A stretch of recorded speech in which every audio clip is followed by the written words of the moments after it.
It started. Already this store been running for so long and we are already supporting. It started.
Welcome to Voice of South Pacific broadcast. This is a Pacific Islanders broadcast from Seattle, Washington.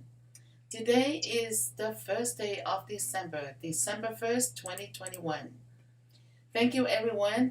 This is our wellness program, and also we have all the resources and information from the Seattle King County Public Health.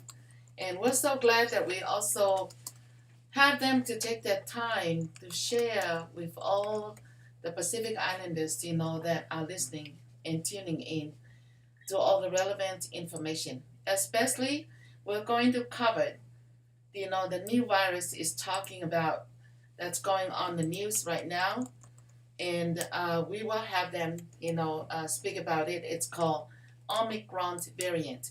Koe mahaki pipi fokieni o toi whai koe tala noa ki ai, maha koe to tolu eni ai liu mai koe ia, ngai whamatala ka mahaki, ai koe koe Omicron variant.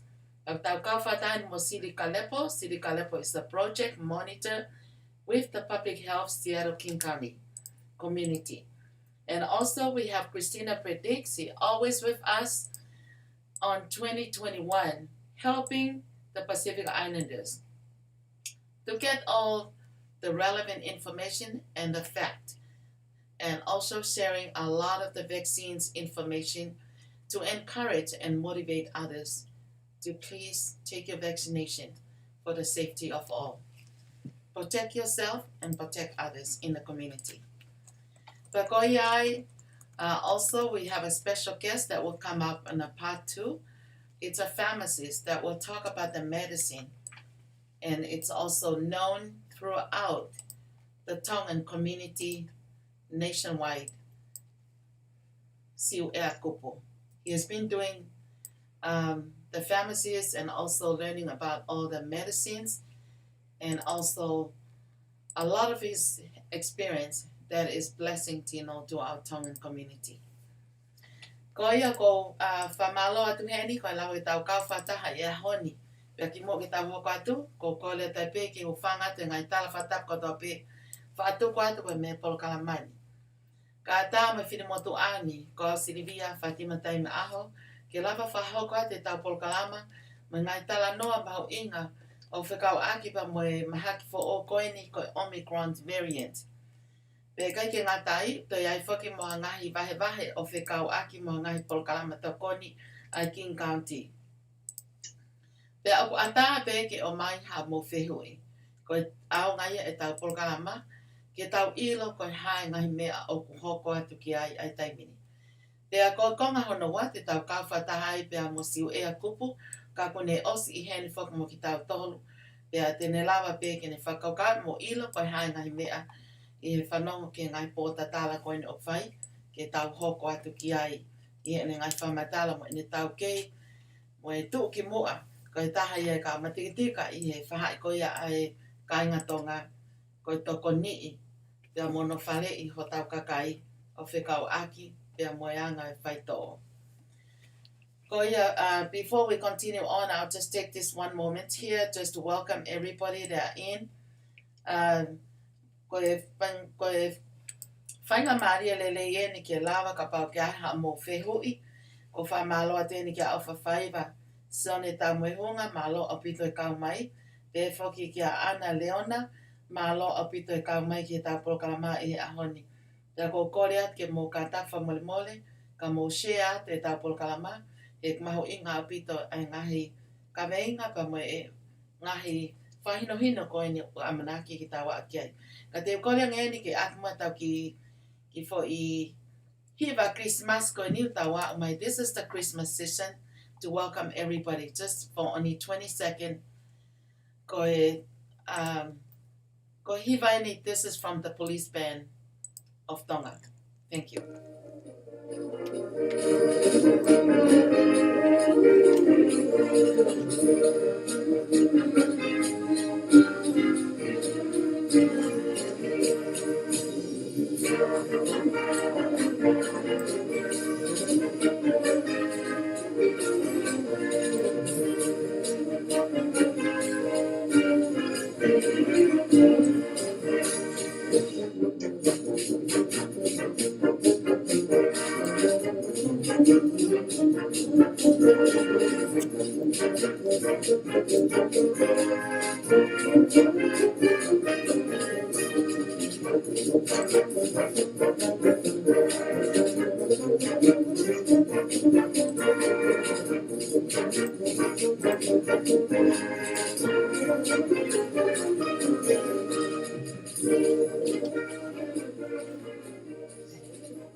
And again, I wanted to introduce, that we have Lisa Kalepo, Silly Kalepo. Silly Kalepo is a project monitor. He's a Pacific Islander with the Public Health, Seattle and King County. Ko Silly Kalepo, ko ito tahan ni ko ito taha mo, ka unekafok makutautol.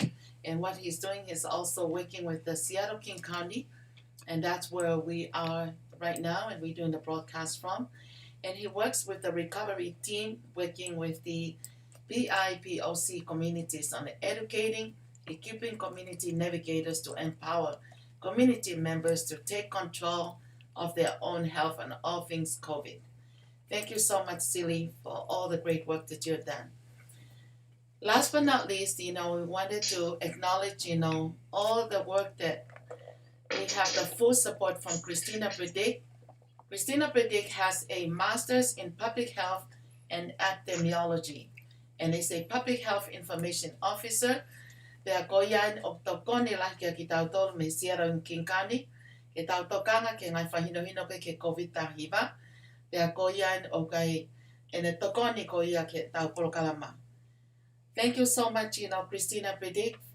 Without the King County, we won't be able to do our program.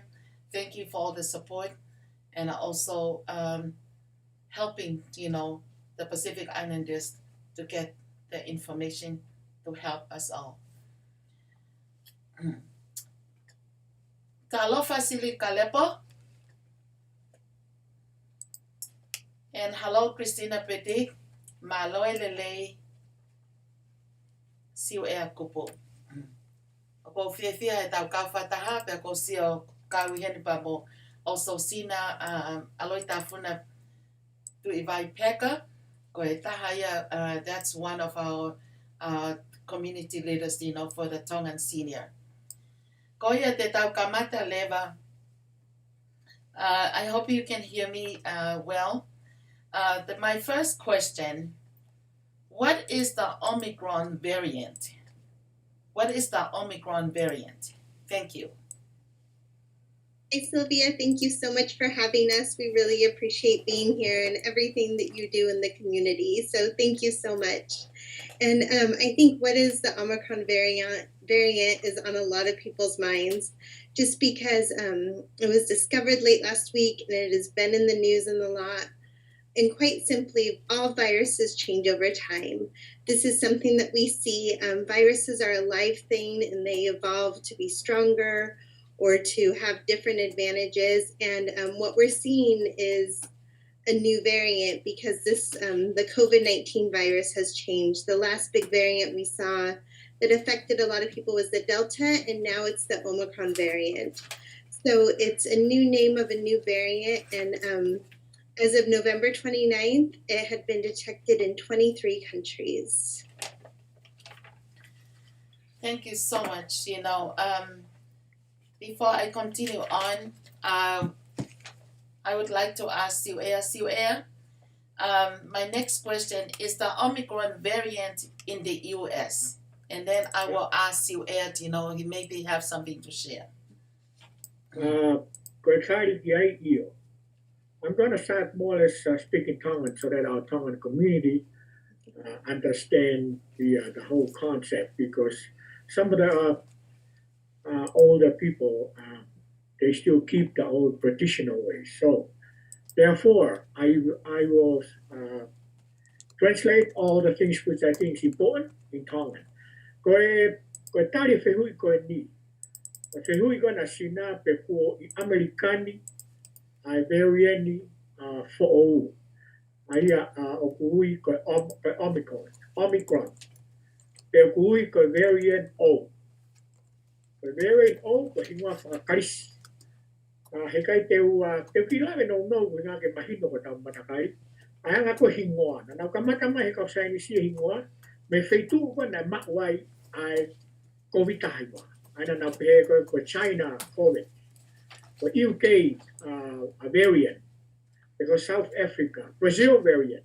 Iliu le na to whakakaris. Ko ngā he koe ke toton ma pe a tui whakaukau whakahingoa ke whitu na hau ni ai. Aia ko variant ko ni, ko variant ni o. Pa ko e whihui ko ni o tari pui American iyo.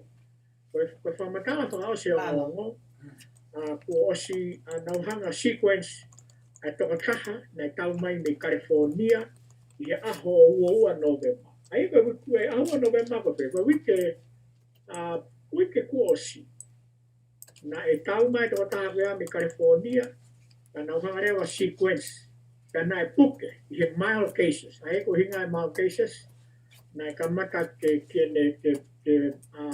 hela ia hono sino ai ke hano iu. Ai ka whakailonga ia e kaha oe variant o. E hawe rewa he kau toke tā na nganga o na sequence o ma o toka taha ko ia. O, ko tari ki ai California, na ko te lau hifo, keri hifo, ko e taha o ko e asi i San Francisco, California. Malo. Aia ko e fo iu, aia ko tari whai ko ia, tari yes.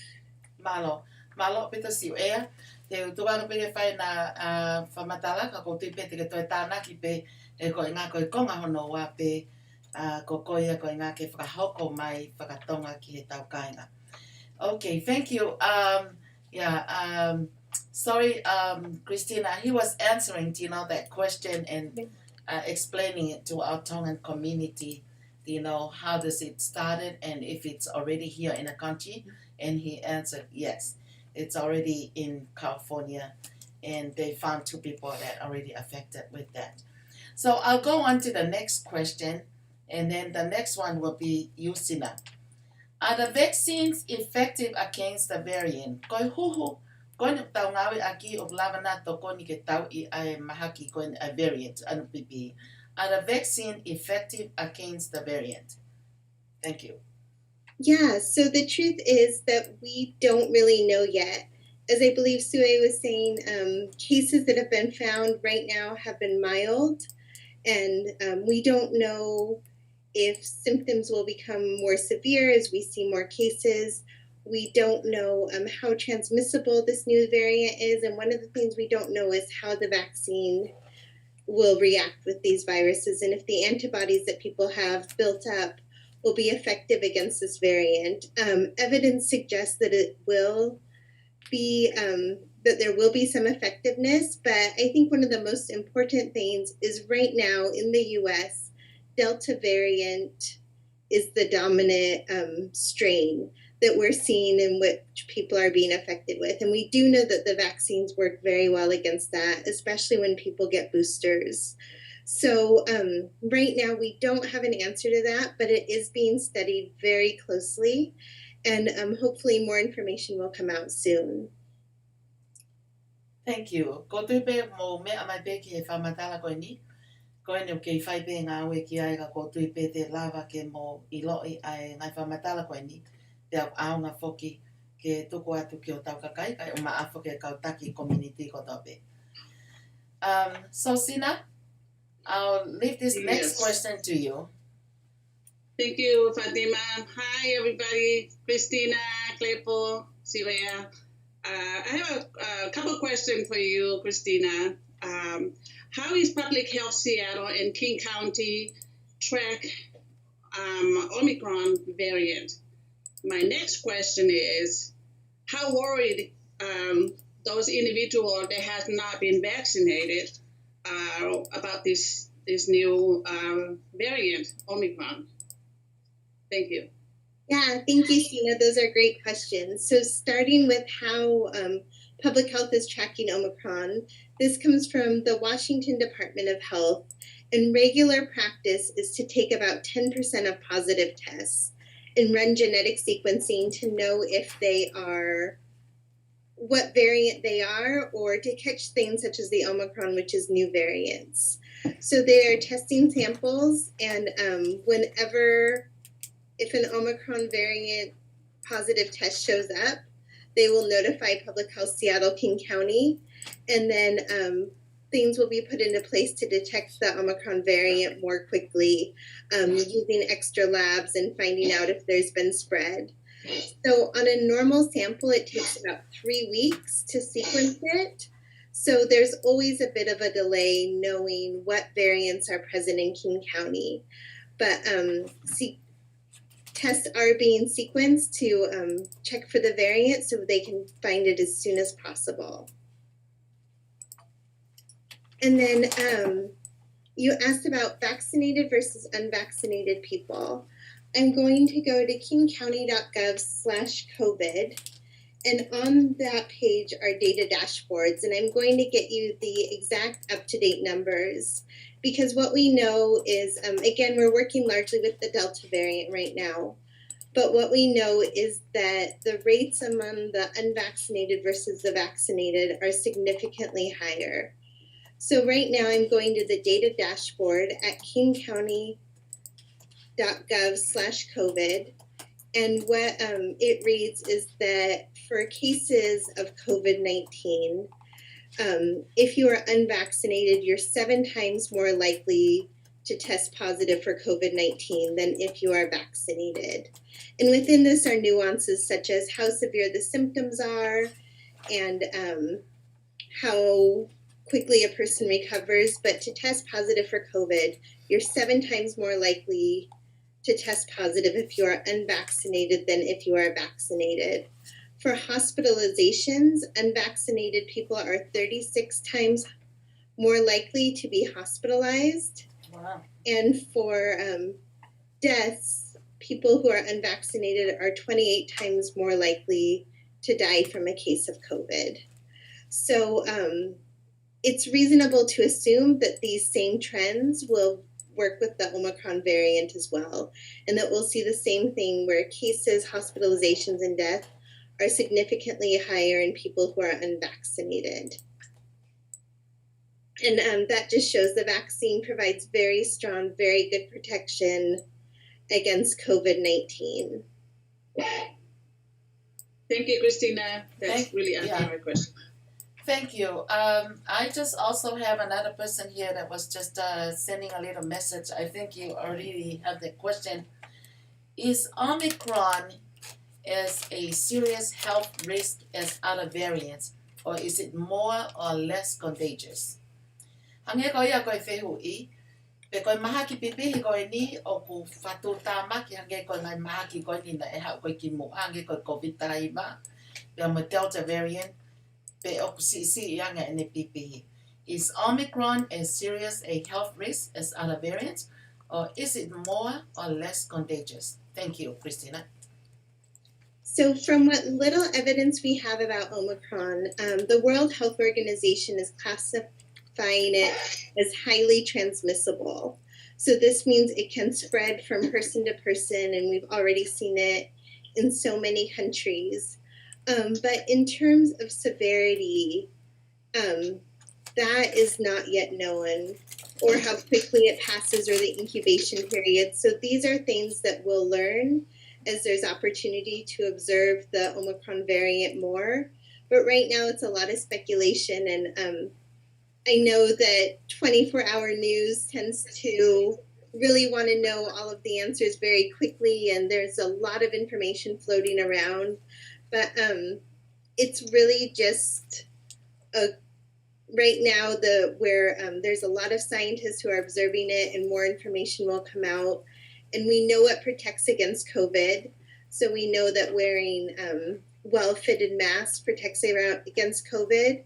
If you're inside, making sure there's good ventilation, social distancing, and then testing if you have any symptoms and self-quarantining.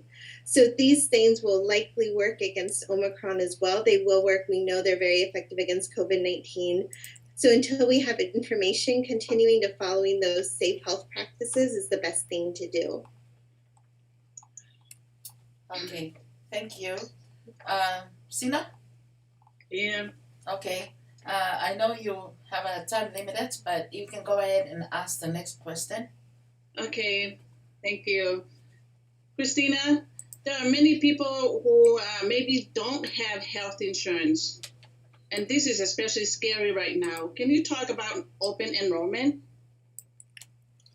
Yeah, and I'm going to invite Celie to jump in with resources as well. But what's important to know is right now, November 1st through January 15th is open enrollment for people to get insurance. So if you're not insured, this is the time to get insurance.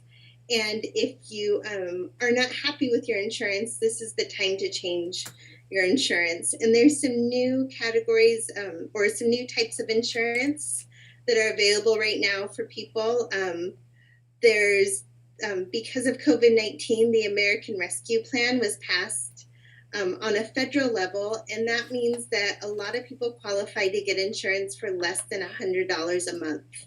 So the only thing is that this is a closed window. After January 15th, people won't be eligible to sign up for insurance. So if you don't have insurance, this is definitely the time to do it. And I'll put some things in the chat, but you can call the public health hotline at 1-800-756-5437. And translation is available, and you can get information and you can get help through that. There's also in-person appointments at the Federal Way Enrollment Storefront Office, which is at 1640 South 318th Place Federal Way. And that is open Monday through Thursday and Saturday. And there somebody can help you enroll with insurance and let you know all of your options. And I'll put that information in the chat box as well. Do you have a question? Yeah, I think what I would add to it is I was on a call this morning with some of their operators, and they're eager and ready to help community gain access to that resource. So don't shy away of calling in to ask for help, because they're pretty staffed up and ready to help folks out. And early and often, because those things do back up, and also with the holiday seasons, is what we would encourage. Okay. And Celie, from your experience, Celie works a lot more directly with this than I do, but if English is not a first language or a preferred language, is there translation available? Yeah, there is translation available. I believe it's a three-way call, so they will call an interpreter for the desired language that you have. If there's not one available, I think they'll schedule an appointment or make some time to provide that service. But I feel like there's a lot of interpreters working for both county and the city of Seattle, because we are Seattle-King County Public Health. But yeah, that option should be there.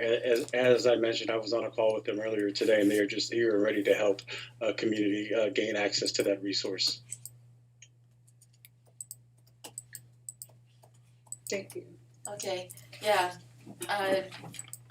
Okay. I'm sorry, but I have just a question that somebody was just writing on the messenger.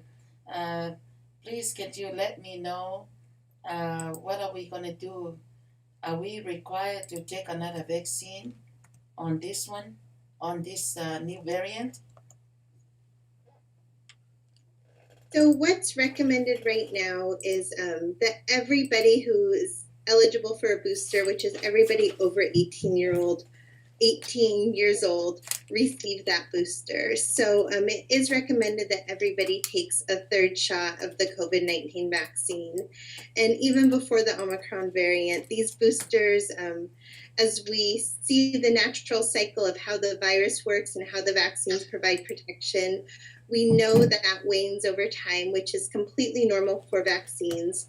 So booster shots will bring back up the vaccine effectiveness to provide a high level of immunity. And it's expected that this will also provide strong protection against the Omicron variant. Again, we won't know exactly until we see more cases.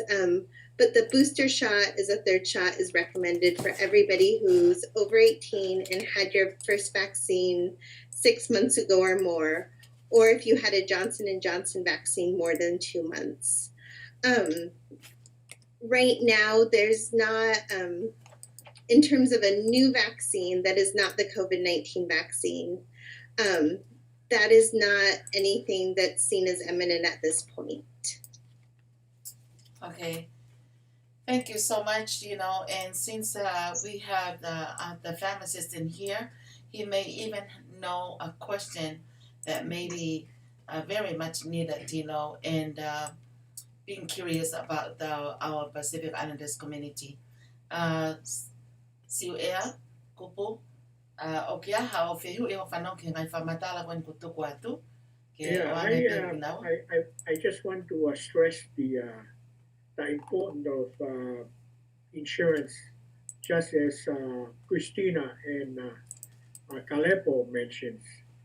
For the Tongan community, especially the elderly, and especially if you have comorbidity, it's very, very important to start thinking about insurance. And insurance to have so called enrollment time. Kung famanatot kay kaya nga to nga fu mauinga au pito ay siwa. O pwede mauinga ka tao tulog nga na tao tutto to he fahinga atakay but fahinga system na kaya ha insiwa ya. In Tonga, our system, we don't have insurance. We don't use insurance. But here in America, I want to stress, as Christina said, and Tasiri, please, it's very important. That's the very first question. If you want to see a doctor, or if you have something happen to you, or take you to the hospital, the first question they ask, do you have insurance? So that's important. That's all I want to help the community and the Tongan people. Thinking about insurance, and there is an enrollment time, as Christina said. You have to think about enrollment time. And also, as Kalipo said, if you don't understand English, we have tons of translators. Tons of translators. There's no excuse to saying, because I don't understand the language. No, that's an excuse. Call them, they'll set you up in interpreter. Wait a bit. Malo Obito Siu Ea, thank you so much, for answering that. And I know that we have a lot of great information, but before we continue on, I will just take that little 10 seconds, just to play a little nice melodious from the islands, just to kind of warm us up so we don't stay and get the COVID-19 variant, by stressing out.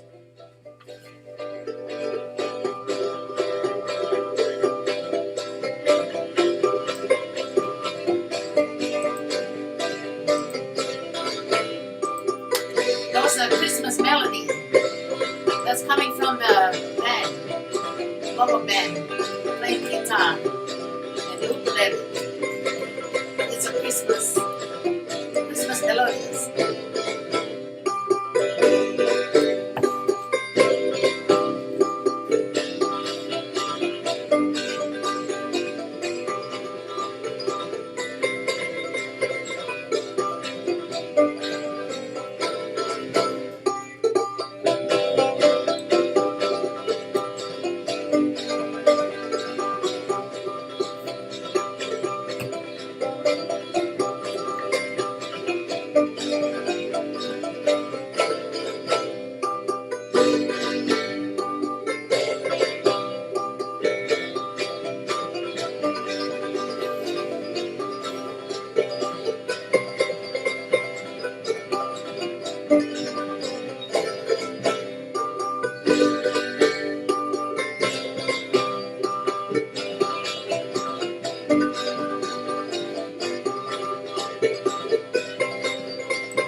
Yeah, that was just a nice little healthy vibes. Now we continue on. I would like to ask Christina if there's any other resources, like from the King County, since it's continue on, like for example, like the rental assistant. Is there any other information, that is maybe very relevant and to help the people in need during this pandemic? Thank you. Yeah, I'm going to put some resources in the chat, but I'm going to let Celie talk about this one. All right. Thank you. Yeah. The rental assistance program is still going on. And again, if you need direct access, you can contact myself or Annette is also on the call, but she's one of my navigators who represents the Tongan community. And we can pull you out of the portal and get you straight into contact with someone who works for the Hub and Spoke. Now, the Hub and Spoke is contracted by King County Department of Community and Human Services. So they have a contract with them that allows them to really expedite that process for community members. And they'll pay anywhere from 8 months of back rent and 3 months of forward rent. And again, this was that big initiative that they've been talking about, statewide. I feel like back in September there was $26.2 billion that they were spending on this. So if you need that access to that resource, that is super helpful. And also yesterday, November 30th, the RFA for food insecurity ended. So there's also going to be, starting in January, food access resources. And as that develops, I will, bring that information back to this team. But there is also a $5 million food insecurity grant to really help community members get access to healthy and adequate food. And also culturally appropriated food as well, because that was one of the key liners. And we didn't, before in the past, they partnered with Safeway. We said that didn't work. Let's partner with some culturally relevant and culturally appropriated restaurants. So as that information comes out, hopefully mid-January, I will be back to really tell folks how to access that resource. Those are the two that are coming to mind. Oh, also the last one is a program called HAR. So that's the Housing Assistance Resources. That is for individuals who test positive for COVID. Again, I'll drop my email in the chat. If you know a community member that has tested positive for COVID, please let myself or Netta know. And we can, they have a budget, I think, of $1,500 to help pay for rent, light bills, grocery foods, whatever that tangible need is for that person. But again, that person has to have tested positive for COVID. Thank you. Thank you so much sa Sili Kalepo ko ngai tokon ni na whakalawat ko Sili o pulawa tokon ya o piki totongi ko ya ai fale my housing, especially those that were affected positive with the COVID-19. Kapana ke osisivi pag mao ke ola na mao ko COVID-19 ki lava ngawe ake ngai whenga mari ko ni ko taimi o pulawa mao ke tokoni ke taha ko tope. Pea ko ia ko ni etuka leva fika telefoni taimi sela kataki o tukwa tuko ngake na usumekia. Sili, what is the phone number one more time? Are you putting it out or? Yeah, I'm looking for the HAR, actually, Christina put it on there. So we have a link in the chat that takes you straight to the HAR program if you're needing assistance because you have tested positive. And Christina put the number on there. I will say it out loud. It's 1-800-525-0127. That's 1-800-525-0127. And yeah, please access these resources. These are your tax dollars at work. Okay, thank you so much. Everybody do greatly appreciate it. This is more than the words can say for all the great information, all the resourceful updates and information to help our Pacific Islanders community and also with our Tongan community, Samoan, Fijian, Marshallese, Palau, and Tokelau. We're so thankful, because all this information here, without all the help that coming from our King County, it would make it very, very difficult and hardship, for a lot of families. Ko ngai tokoni ko nang mo mai ko taimini o lava ke tokoni lahi apito they are maoi ngai whenga maria ke o ngo he kakai that relieve them, from difficulties during this hardship. I also have wanted to thank you, Christina, so much, and also Silly. We have quite a few families that already got the feedback. They got their rental assistance that already approval up till March of 2022, and they were deeply happy and so grateful and they were calling me and said, "Thank you so much for the program. Without you guys, we won't be able to know about this." But we're happy during this difficult time. We're very, very um, appreciative, because you really make it a big difference in our lives. Because a lot of our jobs, has been shut down, during this pandemic. Koya, thank you so much, and oh, I thought that the question is already done.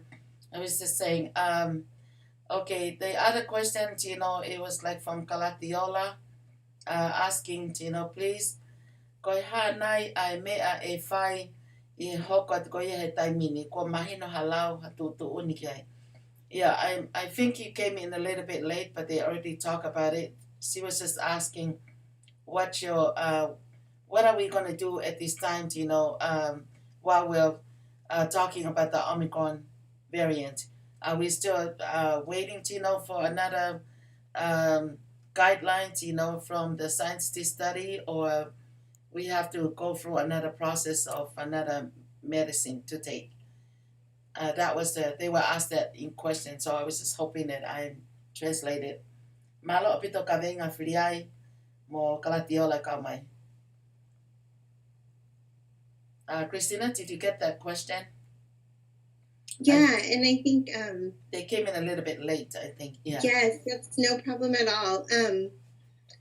I think we are just waiting and seeing, and the reason is we want to learn more. And I think there's a lot of reason to be conscientious that the Omicron variant is spreading.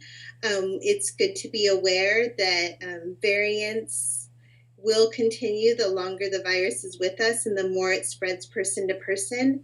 But right now, we don't know a whole lot. And for example, for a while there was the Delta Plus variant, and people were wondering if that would be cause for concern. But it didn't move through populations as expected, and it ended up not being a cause for concern. Omicron variant has been labeled a variant of concern, meaning the World Health Organization believes it may be a little more contagious or have greater symptoms, or both of these things. But we won't really know the full impact of the Omicron variant until we testing and gene sequencing is complete, so we know where the virus is and we can monitor those people and see how it spreads and how people are affected. So right now there's not a new medicine, but get your booster shots. The booster shot is a third dose of the vaccines that we know are safe and effective. They have been approved for use by the CDC and FDA, and Pfizer has full approval. So these are resources that are out there. They're free, they're effective. There are many, many places in King County to receive these vaccines, including community events if you don't want to go into a clinic or a mass vaccination site. So while no new medicine right now, definitely take advantage of the medicine that we have, because prevention is so much better than having to deal with the symptoms of COVID. Thank you so much, Christina. And I was just looking to see if there's any other question, but it looks like, you answered all the questions, that was relevant about the new variant, it's called Omicron. Okay, this is another lady. Her name is Anasani. Okay, she said, where this disease coming from? In our tongue, it's a so I'm just translating directly from the tongue into the English. Where is this variant coming from? Was that they said it was coming from Africa, or this is something different? Thank you. Yeah, so Sue might have information as well. But first detected in South Africa. So yes, South Africa right now is the origin. But I think as with all of the information from when we first realized that COVID-19 existed and then variants, it's all learning information as we go. And this was just November 29th was when this variant was first found. So it's very, very soon to say anything definitively. But we believe this variant came out of South Africa. Thank you so much. I think you answer all the question, and we do thank you for all the questions that you shared with our Tongan community. Last but not least, I'll leave it to the pharmacist. He may even have a question, to ask before we ended our first part today. So, kia ha'awhehu I ke oangi ki he ongo whawhawhonga koe ni me King County Public Health Mautolu. No, I don't have any questions. I have a confirmation statement as first Tasiri and Christina first, and it's very important for the Tongan community to make sure you take your vaccine, and it's very important. Vaccine, you can take your first and second dose, and also because of the new variant, I support Christina to take your booster. Aya ko fa man fa ibe ke kai nga tonga o fu mawi nga bit. But make sure you take your vaccine, and also other measures like mask, distances, watch your diet, exercise, be healthy. Because as Christina said, it's brand new. We don't know a lot about this variant, but you have to take care of yourself. And also, I support Tasiri about insurance for the Tongan community, Tongan people. As I said, we don't get used to this system, insurance. Mau'i nga au pito, kau ke insure. And I don't think an excuse is saying you don't understand the language. No. As Tasiri said, there's interpreter all over now. And all these expenses, guess who pay for it? It's you and me, taxpayers. We don't spend a lot of money. So we're lucky we live in America. I have a who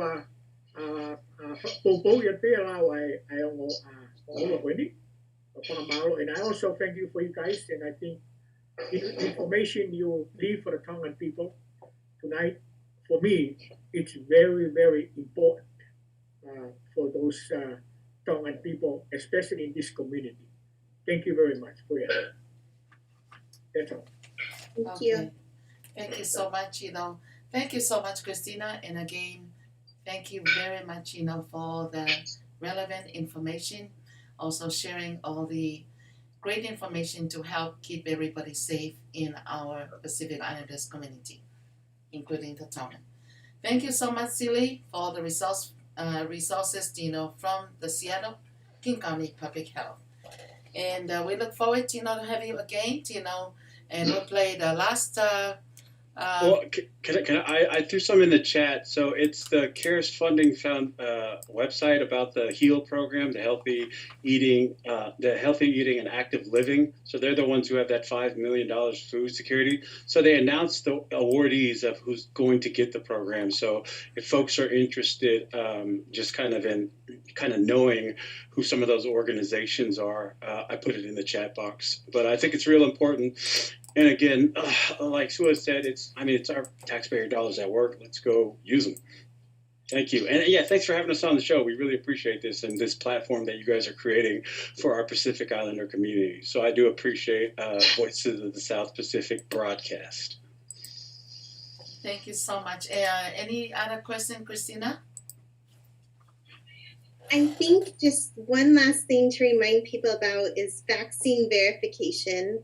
And this has been in King County, vaccination, proof of vaccine is required for many places, including restaurants, bars, large sporting or entertainment events. And that is something that starts with small businesses on December 6th.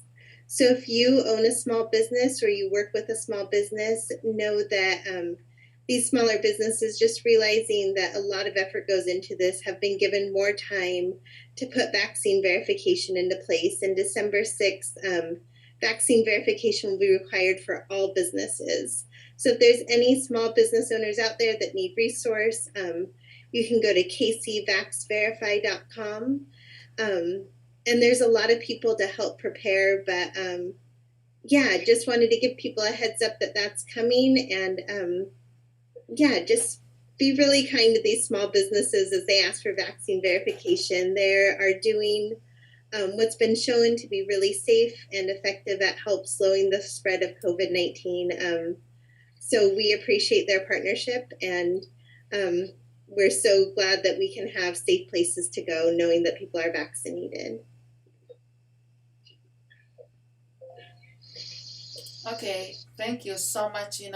Christina, we don't have enough word, but we also thank you very much, for all the great information, about the safety, the vaccines, and also how to keep everybody, in place and get the event's location. And also, like, what's going on right now, if you need a place to go and do the first, second, and booster shot. The first shot, it's also available at the outlet Open Collection. Ay ko molo ya ko I Open Outlet Collection.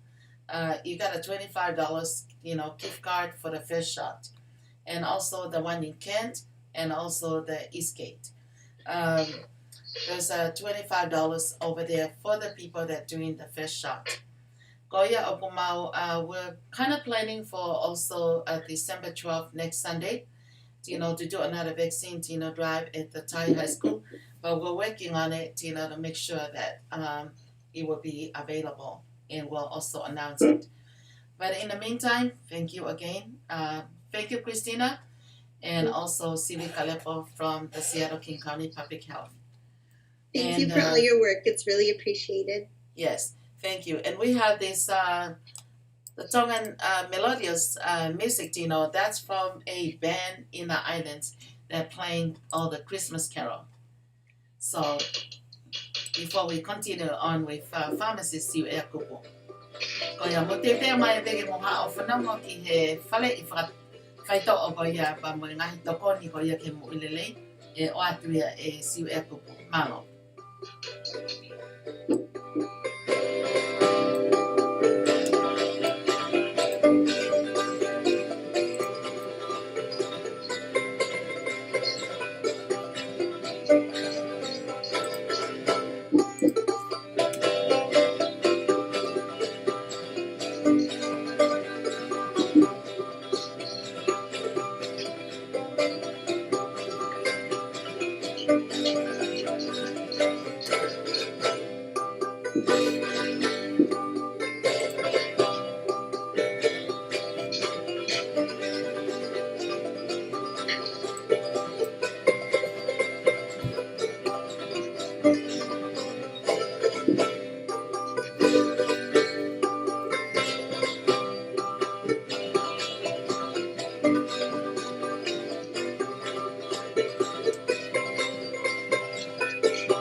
This is like that just came in the little message. It say, we want to thank you to all the frontline workers for going out to make sure others are okay during this pandemic. We really appreciate your service, and you go out having to help our people in our community, and God bless you.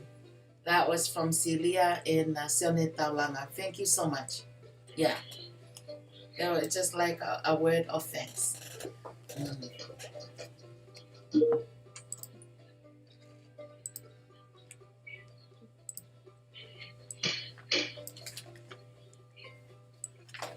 Right now, with our time, it's about like 6:55.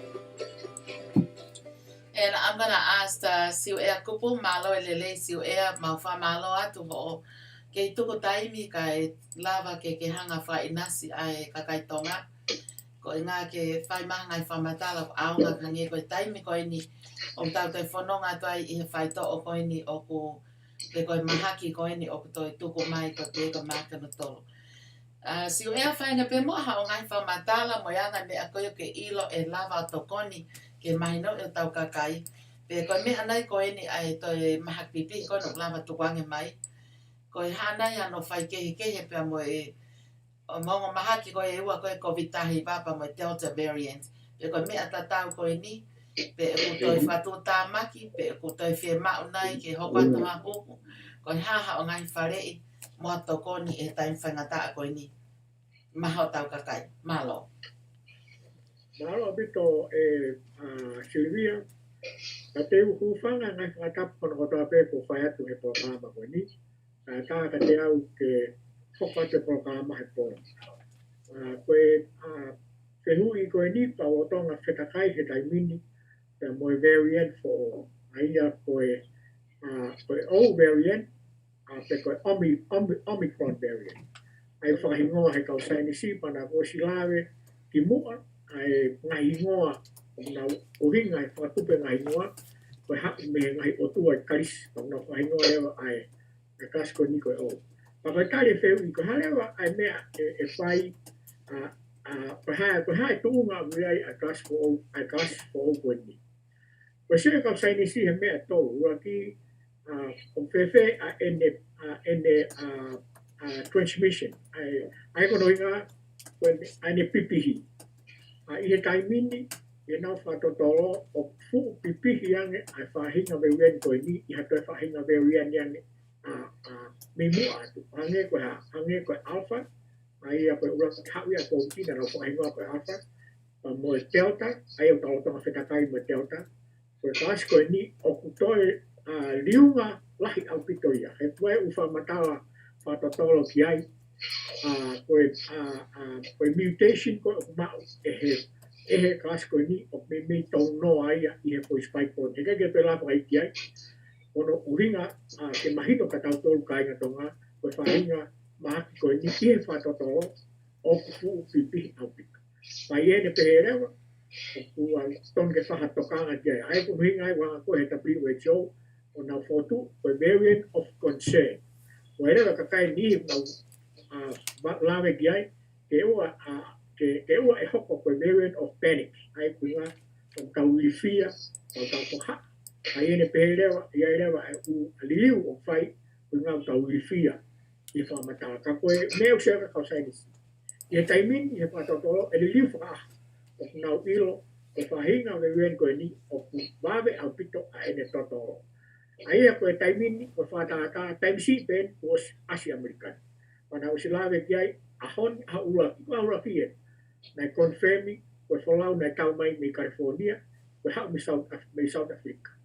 Ai a koe nau hanga sequence ai oua koe ni o ma kuna os I ko peo nau pehe ka whatotoro o si e ngai tokolahi Amerikan. Kau teke peke ma e whapapau. Ai a koe meo tau sio ki ai kone mahu inga ia whenga wen koe ua. O pepe rewa ai huhu malu I. Ai huhu malu I koe ni he taimini. Ai vaccine. O ngau koe whehui koe ni o kotonga tuu kari ai ka whatotola kau sainisi. Te keke nau whapapau. Matu I koe mea katoa pe koe teita. Pa kuai whema o taimi ke whai ai nau whatotola. I e taimini o ku I e ene wawe ene tupu molahi o kuai e nau kiri I fia. Pai kei te utoi lawe whasainis ki ai e whatotolo. Ka pau e fuulahi a ene mofere. Malahi a pit a veorien koe ni. Merem hoko he kai ke aonga a vaccine ko he taimini. Sike mai. O hange koe ha. Hange te huu koe ke whai taimini. Koe huu I he kautaha koe ne tau. O si tola he kau Amerika kuna os ngaki hu. Aia kono hinga, ka pau he kei whahatokanga ki ai. E nā whai o au ka whai ngā taimi kua fuulahi, pe kei rewa ke aonga ai hu he taimi ni, pa koe ke loi pe koe lere koe ia e whewhi. O hono tolu, whehui hono tolu. E alo o fu whatu tā maki o lahi ai mate ai. Te tāri gai kau sainisi, te kei aha nau tai. E kono hinga, koe mea fo owen, e toka matani pe. Ai hanga koe sequence kau tama koe I South Africa. E kau toke tā koe ia, kau whatoto koe ia mau, e toka matani hao ahavalu, hao ke ao taha walu, Aia o na ma o mi ai o wi ai a very for na fai ngwa ko. Me for ke ke ilo ta kia pe la he mate pe kai uno ke ilo ta. Ia tai min o kuna o sanga o whakamo ni ko ngai keisi ko mau o ku very mile. Ai ko hinga mile o kai te fula. Ko whangi whai ronga iki pe. Hange ko ha. Hange ko vai a sino ka ke hauiwi. Whanga ki mea pehe. Ko ni hoka whangi mea pehe ngai whai ronga pehe. O ki mile kau te keke na uloi pe e au o Sevilla. Ko te keke o ta mea forward. Ai ko tali fe ko ka Silvia ko u me ia tolu si o ka fato to o fe ka aki ka mo Berrien for open.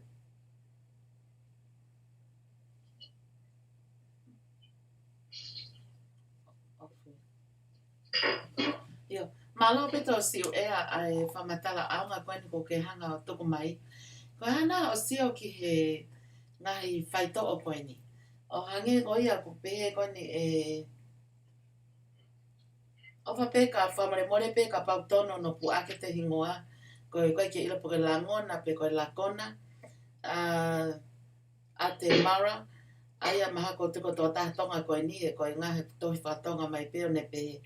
O pēnei o ko iaha ne kaunga ki ho tau sino ke ne mau i ho tau sino i fuulahi huhu koe ni mga whaito o whe mao ke tau ngau e aki pe koe pe o kusai pe koe ngā koe o sia te huhu e takai hono tolu ka ka pau e hae maha ki koe ni e toi whe mao mai ke tau huhu o fuulahi nai ai whaito o koe haha o whakaukau ki ho o ngahi ilo mo e tau kei whakawhaito malo.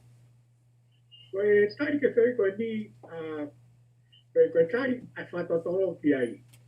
O whakaamu ai kau whatotoro ke oua ke au ka whainga tuunga o kui kai ke toi ngā ue ai whaito o koe o tau maluita ai hu maluita of koe o tau tonga ngā ke taimi. O si hanga he o kau whatotoro o whapapau koe hu maluita of koe he taimi ni. Ai Pfizer, Moderna, mo JJ, Johnson & Johnson, i Amerikani. O Europe na ngā ke AstraZeneca. Ai ke, koe kātoa u whaito hu koe o ngā ke malu he taimini. O ku ne lawa pe e ia, o ne lawa o malu i koe, ma ne lawa o whate paki. Ai a variant for all koe he taimini. Aia, i hene pehe rewa, i whato tolo. O koe ke te whema uia ke te aha koe hu ke, whaito ke. O se unga me whaito e koe ni, ke ne lawa o taofi, ai variant for all. Ai ko tali ke whiu tō tāko ni, pai ke whema uia. Ka kua pau ke huhu, uraki, huhu ua, kai ngā tai, o tō tonu ke ngā aki ai pusta, o i tolu koe. O si hanga i po i pulu koe ne tolu. Ne o si hanga o malu i lelei koe pau. O si lawa e kau saini si. Ko taimi ko o fulahi ai. Kai longu ko tau o alu ai foi whakau me whatotoro ka foi taimi o fulahi virusia. Fulahi ai very ni ia. Mea rewa hoko, hei kai rewa ke aonga, ke ngā aue a hue koe ni. Mea rewa hoko, ko pau ke tau te whakau i haponga ko. Taimini, was ka mata ala mai ai kau taha koe ni pe Pfizer, ka mai Moderna. O sa aure kau saini sia whatotoro, o na whatotoro i hapahinga whonga, ma whahinga mea ngā aue.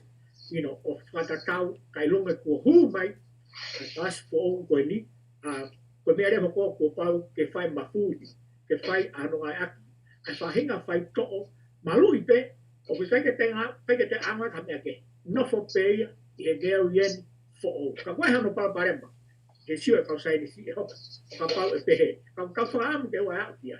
Aia kau tari ke whai ko ia, ke toko tāko ni taimini, pai ke fufu, me tau ke whemaha taimini, ke fufu e ua, first dose, second dose, pe au pai ke ngatai, o whemau ke pusta. O si lawa lelei pehe ko i tolu ko ia, o ni hanga malu i koe. I kai ke ngatai, o pau ke fou ihe whataptapui. Honge koe a, wear mask, ke whakatokolahi, distance, pau ke fan, haisin. I kai ke ngatai, kau ke ngoe puke, maalo ki api. Whai ehi me ngai whatokolahi pea, koe mea mau inga ke wear mask. Ai mask o sai, me lawa o malu i koe, ka mihe lahi ahu, ai variant for ka te ai koe o si lava pe ia ko tolu ko ia pa ke ngatai to tana kia kia te mo vitamin D ai o hita ko T3 ino ko hanga whare mau pe ke kau whanau me kau mui ko ai poka ma ko kau ai was papa ko T3 vitamin T au ngai a hihe ka pe paki oe o COVID tai ba kai kai ngatai ma ho tau matakai ma tau pe wo ma ko Smith ko kluka pe tu pe ai me tola pe ni ma tola on na tos ke ai kai te pela fai ai ka tokoni vitamin D3 ma pi no ke e tokoni a te ko ho al vitamin pa ke fai angai fa tap tapui o se unha pe ia pa ke fa ma hu ta ke ilere te tai Hangai koia mo whanau mai peke whamatala koe ke whe mao ha hohu ia e he tai mini. Aia koe whai aki pe ai uhohu koe ni ai uloaki pea moe ua moe tolo moe pusa shot. Pea ka paurewa oku ke pe koe haha o toi whiu i pake whiu piko toi tā ka koe whare i koe ni ai tau ke i koe ni e. Ta whaki koe e whakawhai to'o o koe ke toi whe mao ia ke whai ha hohu. Toko kehe ka pau e toki le riu ki a mui. Io, ka take pe mua e siu ea, koe pe whaki koe, ngai ta whaaki whawhai toa e lahe ka kai koe ni i ho tau kai ngā, o nau wholo koe ngai whoi a kau ke ngai whakoutua ke kehe. O ku ke pe, o ku toko ni e wholo koe ni ngai whoi a kau, pe ko hana hau whamatala ki ai, pe o ku sayang ke nau whaka, mo whakapoto ai, angai mo ui whaka aho me mau me a toko ni, ka lava ke toko ni i ki nau tolu ki ha sino Mou'i Lelei, pa koe hana au whare ki ngai ta whakawhawhai to o koe ia malo. o kare e te hui lere a pita pēng mawinga e kono hinga koe hao koe whakatoto olo o kui kai koe whai to o pe e toko ni ka te koe ka ua ki koe umea ke umea mei tua o hange koe ha koe mea toko ni mawinga o pita a mea toko ni ki te Mou'i Lelei aia o ku kawe Mou'i Lelei te mo whenga ke Mou'i Lelei a hono tau i koe i he variant fo sike mai a ba te tau pe koe ngai lao hu malu tau fi ta ke ngā tai pa ke whahi ehi a whakatapui pai kai ngā tai tau i hosi no ke Mou'i Lelei aia koe tau i hosi no ke Mou'i Lelei au whata i piki ki ai mo lifestyle aia ko foi a koe he fitu pe koe ono pongpong o au ki ho moha i hongo furu pe koe tātaha koe foi taimi koe ia koe haha o mea whai ho kai ho tokoni ko Mou'i whatata o pau ke ki wha mai sin whatatoro mui ka whatatoro o pe me mei hafe hoa he aho no katoa pe ka hala ni mai wiki half hoa pe koe minute e ua noa aia koe whanki wha mai sino i iki koe lulu e holo pe koe haka whema uia ke ki wha mai sino aia koe tānaki katoa ai umea koe ia toe tānaki ai a moe mau mea tokoni oha whasisi ho kai suka mai mea o merie tau te fito ki he ultra processed food pako os tau tau lawe ki ai ki he area koe ni o hanga he ultra processed food ne hanga whatupu ai ngai whotua la tato te fito ngai whotua lo ai American toi kau mei ki ai pe mo au koe a COVID pe mo hau koe a variant 4 pe ke toko ni a koe a ho la ho ngai a processed food pa mo ni ai ta ai kuiria na ngā ki koe e Silvia ngā au e whakapoto a mauinga kuiria koe ia ai kono inga taimini fo site mauinga ai real food ai mau me toko ni hau koe a insure koe taimini ka pao te mau lau ai polisi fo opa na silabe ki ai ai toko taha koe ni e kau he tānoa was how a polisi fo opa ni insure e wafe woua o nau tānaki reo e nau tolu ki ai mea ua mauinga uraki nau tānaki ai a mea toko ni mooni real food totongi he insure sike mai ane fe hatu ai historia o health pe a totongi mea kai ko ngahe ka kai ke na ngahe mea kai ta te au o totongi ke ngahe o hinga ko real food ai ke o hinga fa matala o insure fo o koe e nau polisi ngai ka tahe ni nau me totongi ma ko te au ni manoa ko luang ea lau i polisi au ka pau ke whia mao ke kai mea toko ni ngā Pake ota, te nau hanga o tiliwa mai ka koi api, pau totongi nau to. Aia ka koi teau ni manoa ko ia, te mahina, o totongi nau to. Seko raki ia, ua. Te totongi he chiwa, te moe mea lere. O hange koe ha. Ka pau ke whainga taia, hai ngā aue, mau ho mea lere, ka waha koe mei pare mahaki. O totongi he in chiwa. Toko upa. Ina ma awe koe pa whafoki ko ngā aue, pe whafoki api. Aia ko mea eua, ngau sio kia in chiwa, o whainga taia ka kai ai. Pa tēnā totongi e nau to. He kohono hinga, o ku more si ia mea in chiwa, ihe marui koe, hao tari ke toku. Na more ahi na tori ai. Tōrewa na whamamakwaki mau. O whewhe, lifestyle. Tau hio sina Mou'i Lelei, tau ho paoni. Mau inga pito ho paoni. Nga tau tōru Polinisia, mau tau tōru he mak tau hi. Lahi ta. Apa ko pehe mak tau hi, ko pehe pe suka. Mimi owa he pesete o nonoa hata maikari maka to suka.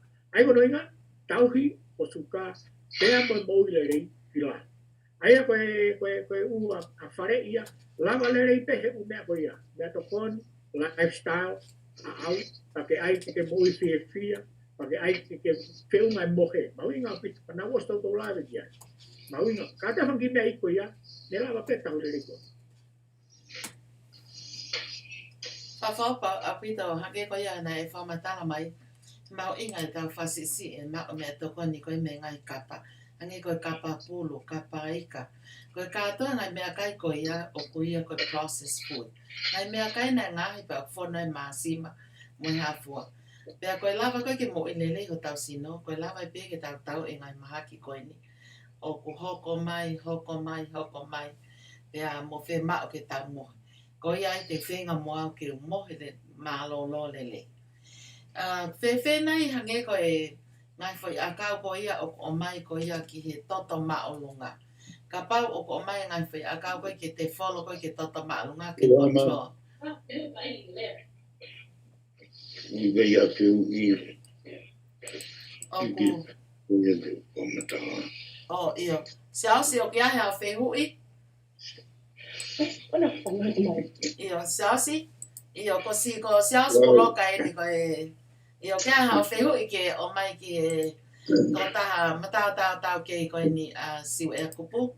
O pā siausi. O pātu siwea, whamaro to toko ni whai mai ka mau toru. O no moni, mau whaamu peke mau mui atu e. Ki tau kakai tonga ke ngai whare mo whai mai. O whia mau peke uhanga mui e mo ngai whamatara mai. O pepe mo e toke tā koni me Hawaii. O pepe pito mo u tokoni o whai. Ka koe tau mepe fwoi tau kai ngā. O whanpe se kakai koni una ki whakawhipaki i. Ai huhu. O peke me ta whaputo poto koni. He tēnā uhanga o ai mahaki e tu whaki. E mau tolu koni huhu. A tau te whita ka mau tolu koni mau. Ki mai kōtu a nge. Tau kei tau pe whaka ku mau ki hange kou. O wha maroti we ngā wela. Toko ni whai mai. Koia. Ai kumana pita e whangataa siausi koe. O kulahe pita kakai. Na uhanga whawhipaki. O wao pe ko kakai ho tau matakari. Tola hea me kakai ke he. Nau ai na whatotolo taim nihi o ku whai ai whakaukau ko hae o winga taim nihi nau stubborn. Ai o nau pepe nau tolu, koe hape me o nau tui iai, koe wharei hataha. Koe lahi ka hae ai wharei ko misinformation. Koe mao tau matala me hata o taha o ki kai totolo. Nau sila mea te polokala mai mua, na e toke tā i Houston. Ka kua sihanga he state ko Houstoni o to'o ine laise. Ai a koe kau e taimini aku mafuri lewa he taimini ai ngahi state la tola. O nau mafuri tata de fito ki kakai professional ngau e whakawhai to'o o nau hanga o tuwaki o ku hala ai ngahi ngau e koe ni kuhu malu i muhafua ai ngahi koe wear mask. Whakaukau rewa nau tolo pehe. Maha koe me e taha e ka awhia ke kakai pehe. O hinga ke to'o e nau laise. Koi. Na wasi patatolo ki mo ini ko fine to na pa May Houston. Pa ko uhinga ai whamatala te fine ko nga aki a whahinga whai to'o ki he ene kau mahaki o ikai approve. Sike mai. O kai ke kari ha FDA. Kau ne tui e ia o ngā ue. Tampa u mea ke. Kau hanga rewa nā tō suspended license ni mo ne privilege ke ngā prema. Ai ke, ko winga tāna pe he, mahalo pe na kuai ha group, lai mo ka kai pe he kuai group na kawai. Kuai group na whakepaki. Mahana kuai he sirinia ne mao me e sirini kou maa ke tawe tāna. Tau kau ia ai. Pai kai fo ke ngā tai, kuai sio ai ka kai stema group pe ia ke kawai, kono hinga kone ala koe pamono matai tohi mo i mea. O sia tu e ne kau mui mui. Koi. Mea rewa hoka tai mini, ka kuhinga e tāna pe he, o kuiai pe ka kai. Ai ka kai koe foi pule ne tahi asi. O ko ohavare ai pa ku teke o ko e anga i sio pe paha hono lere atu. O ka mata lau e in siwa hei kai ke nau hanga totongi, ha pila ha tokotaha, na e i kai huhu pe alo tokoto frema. Ko ne ala pe in siwa ko pai palahi, ui ko e au ko tahonga. Ko ne ala pe ka kama ko ia whakapaanga.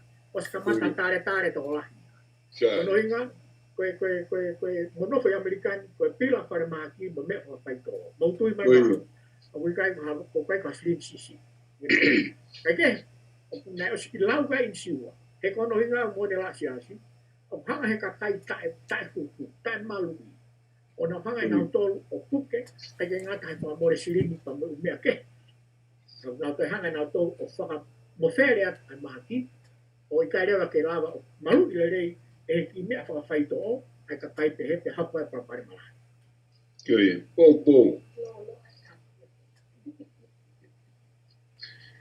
Koia, whamoremore pe siu ea koe na malo o pito tea ha o whihu i seausi tō tāna ki mai? Kai. Iyo. O whihu ngā tuau. Iyo, malo. O whātia asi? O whātu siwea. Iyo. Alo ngāwe me ena. Oia. Kona ku aonga pe ku lava ke whai ngai whamatala ke maua i ha tokotaha ane ngai whakahino pe aonga whoki. Aia koe whihu i koe nai o atu wa ane nai o whekau aki koe pia te whenai ai wholo kone ngai whoi a kau toto maolunga.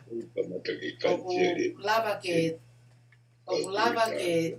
ne toi mau i ha konga hoto sino ka pa o te wholo mau pepe koe lava ke te whenga ke tuku ai wholo oi whoi a kau ka te whamalo sino mo tokanga e te kai pe mahu inga ke te wholo oi whoi a kau ka e orewa ke holo hoto toto.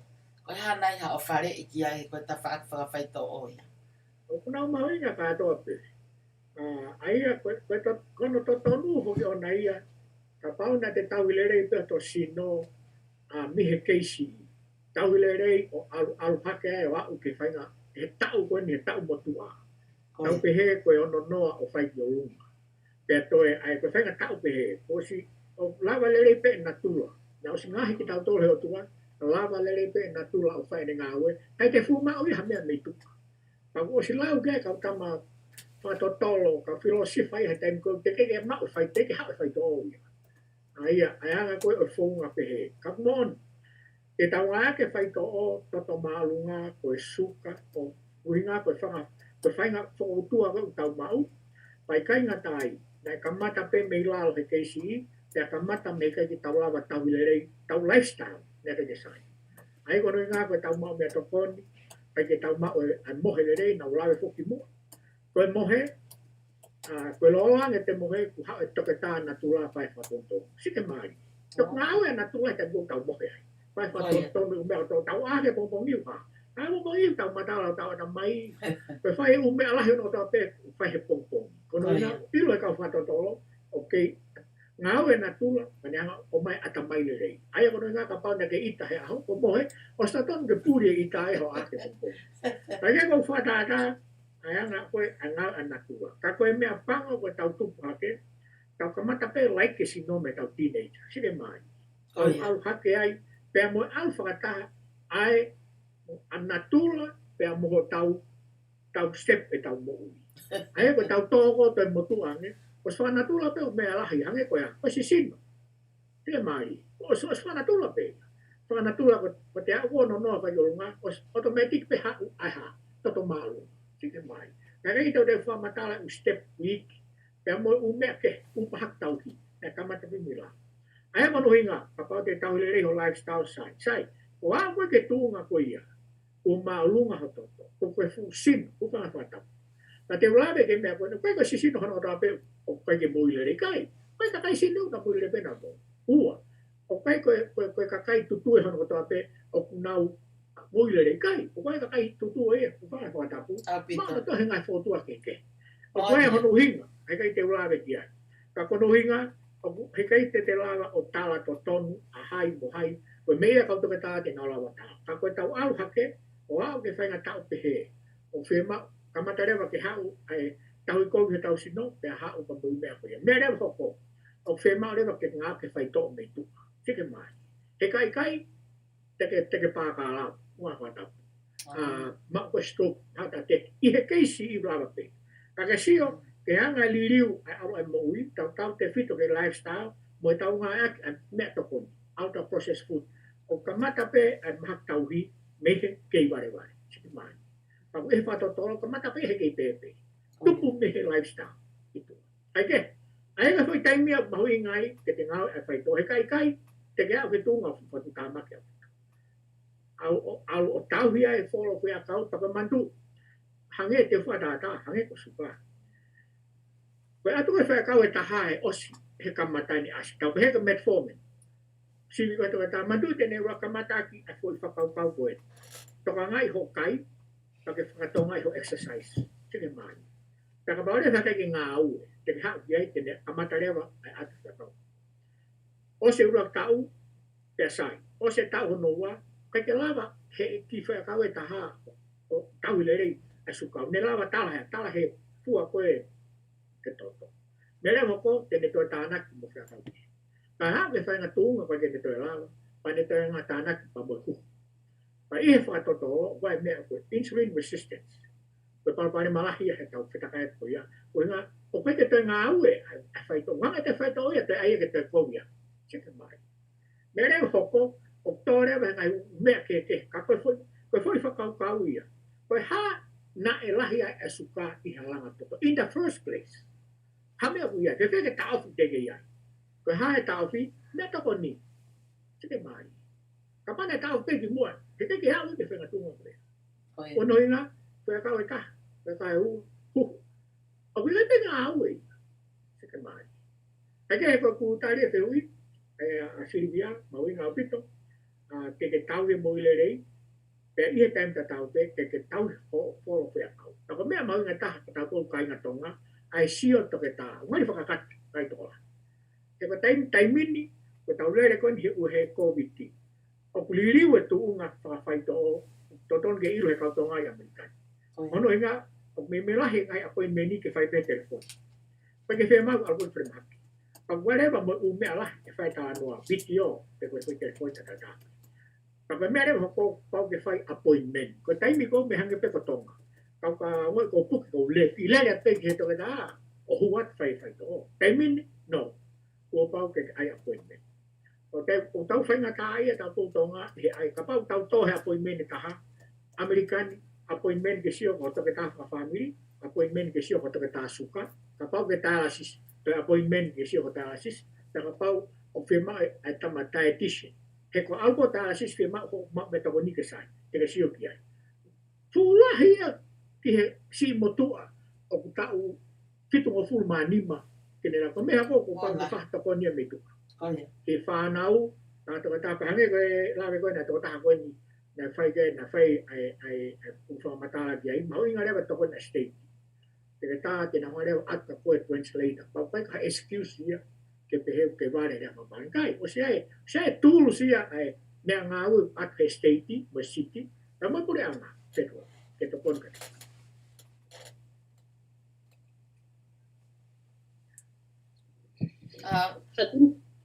Io? Tima katako ki whehu i e? Io.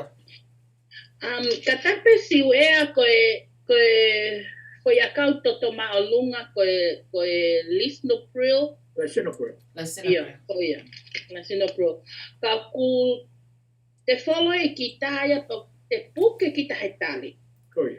Hange o veli pe hoto kia kita whakata puko I mongaki e tale pe. Koia. Pea os mai mahina e taha pa tukuia e au.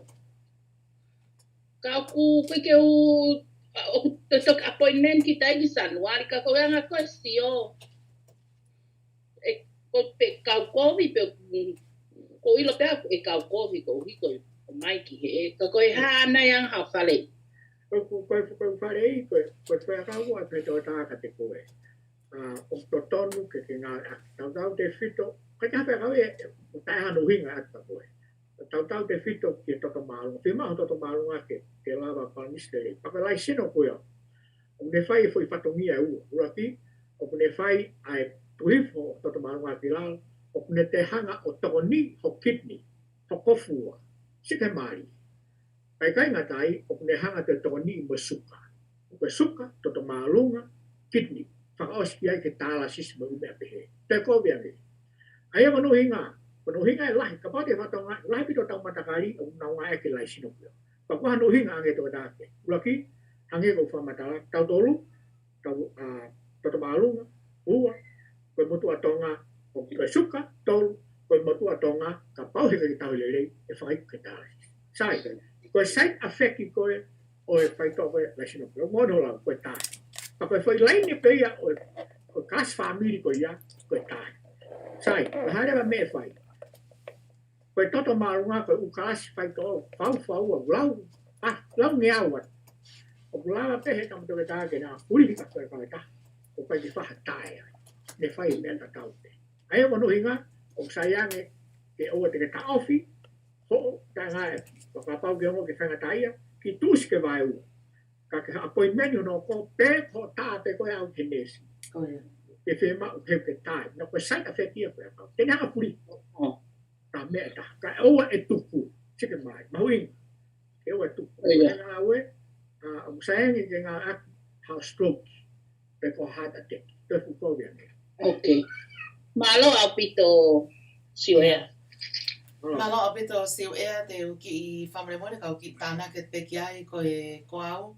Nak ngau e aki ai foi akau koe ko lisinopril.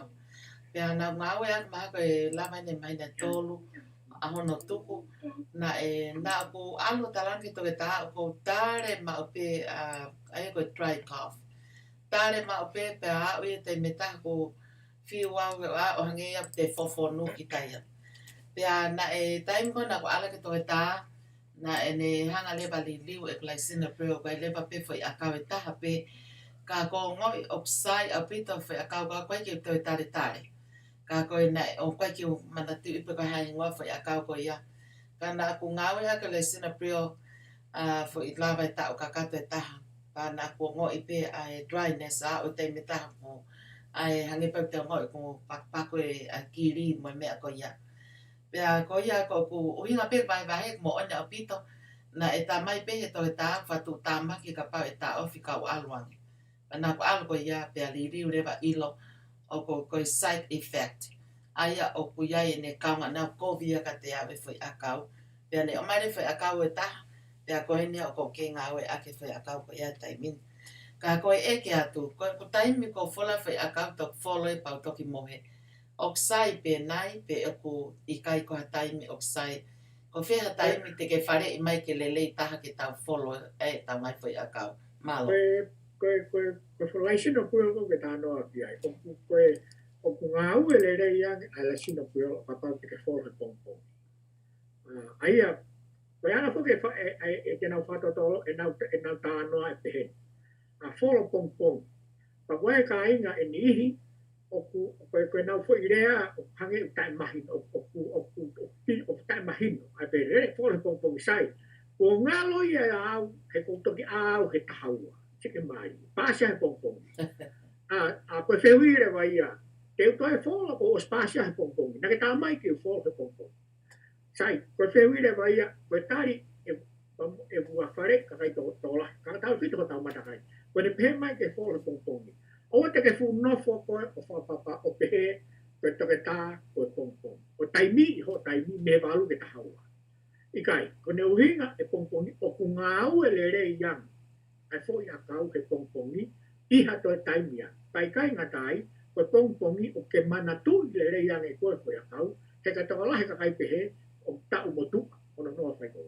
O mere ko ke mana tu. Ai ko na pe he ia. Folo pong pong. Ai ko sai taha folo pong pong i tu o taha pe he. Ai ko no inga ka ke a ko he taha wa ko taha. Kei folo pe ko. Papa e ngalo ya ko ka ke me mohe o ko tai mohe. Sai a pito pe ia. Ko mea mau inga ke o te ke hala hatos. Ko inga ko ne ngā pe a kau ke ngā o pe. Ke ngā o mau pe he a ko to pe ke ngā. Ne pe o no ngā. Ngā ko tare pe ui. Ia, malo o pito. Ia, malo pito sio e a koe ni o ko tawa o mai ni ki hafka e walu e o atu pe tau ki i whai whaska ni ki i sikone honga fulu. Pe aska tau hoko atu pi ai pe a e ni ihe ki nau toru i loto. Pe a mo e nau ngai whihui. Ia, whamare more pe li sia kone ospe ni ko hoka lewa ki o whihui. Malo.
Ia, whamare more pe koe ki i whiu i enia koe ki i text pe ia o mai.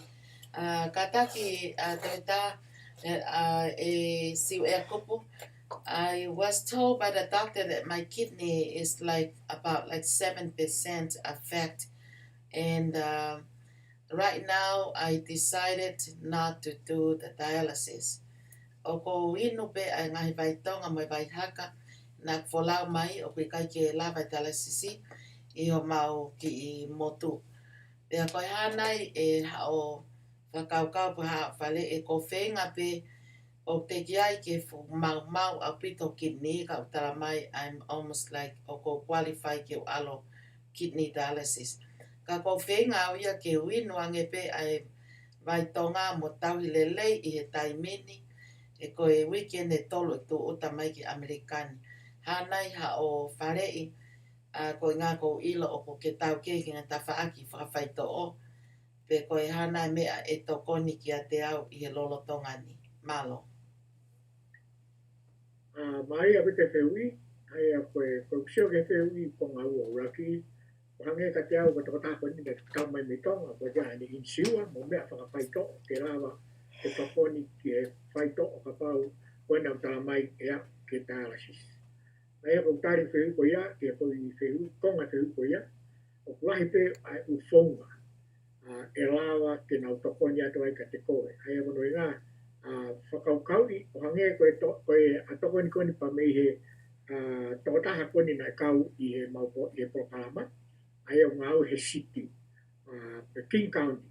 Whakaukau te tutaki ai e ai pe ai fonga tene taat ka pau koe ke hapepa ha tokoni ke whai to o koe. Ua i hene pehe rewa o kufu mau inga ke ngā ai dialysis. O hangi ko whamatala koe atu kata. Koe tau tō koe ke penga tunga ko ia, ki ngai atu pe ta whai ngā wai whakatonga, i kai mahino ia pe ulawa lerei ene ngā oe ka wao nia ai kofua ke whai ngā tunga hangi ko whamatala, o whatu tāmake a penau sila vea te ngai video ki mua.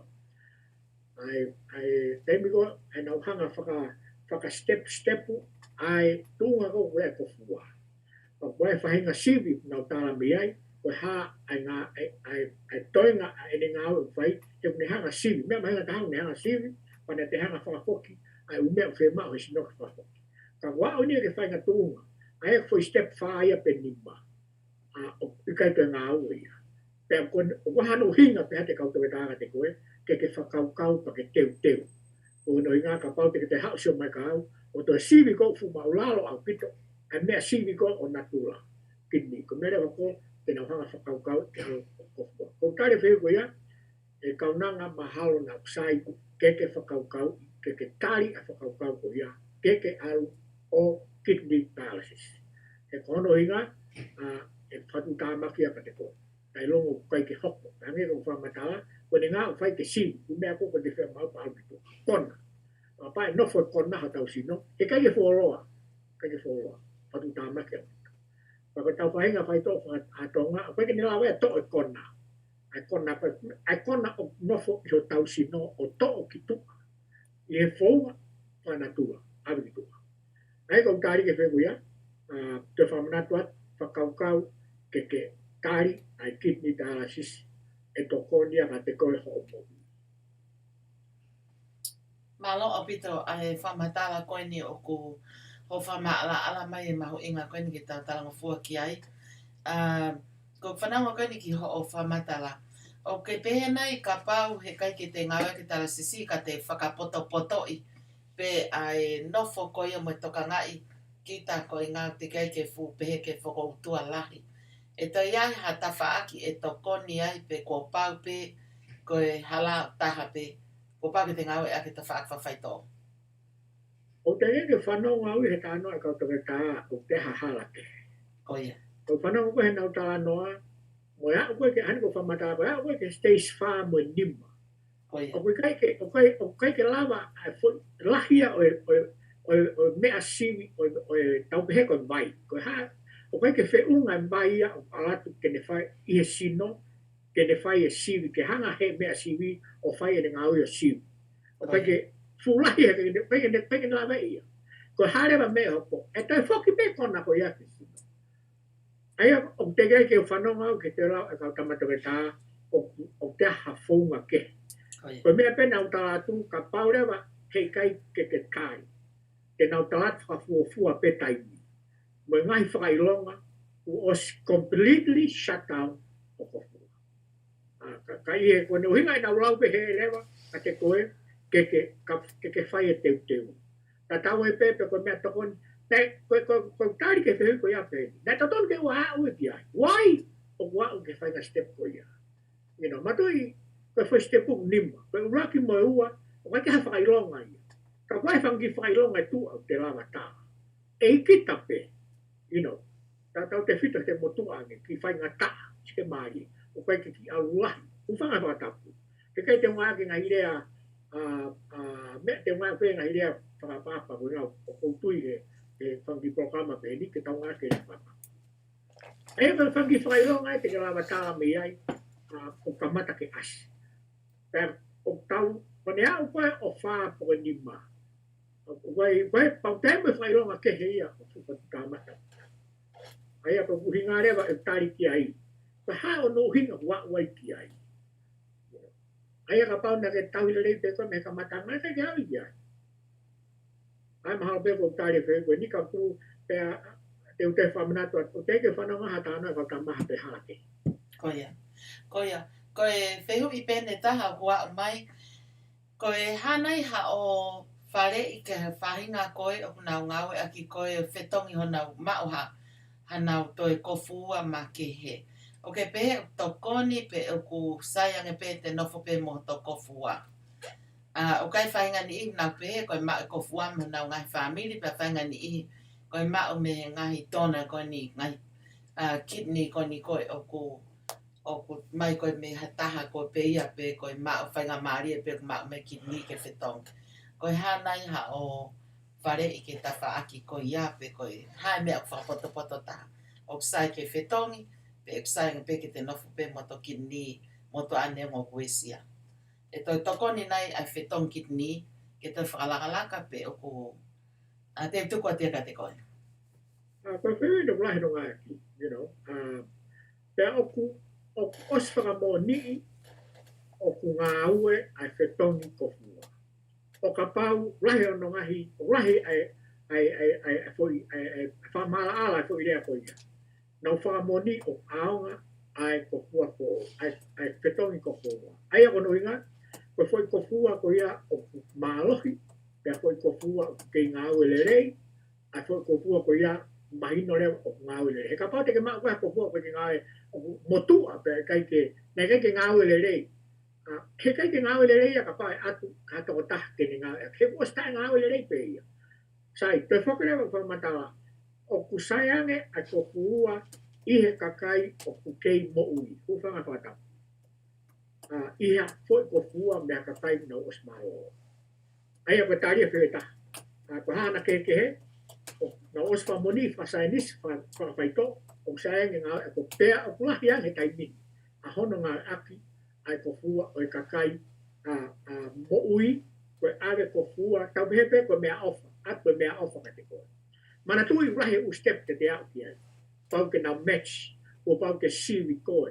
Koe kau e siwi a ho kau koe I he transplant. A tata de fit he programa o whalere he state pe koe umea, pa moe umea ke.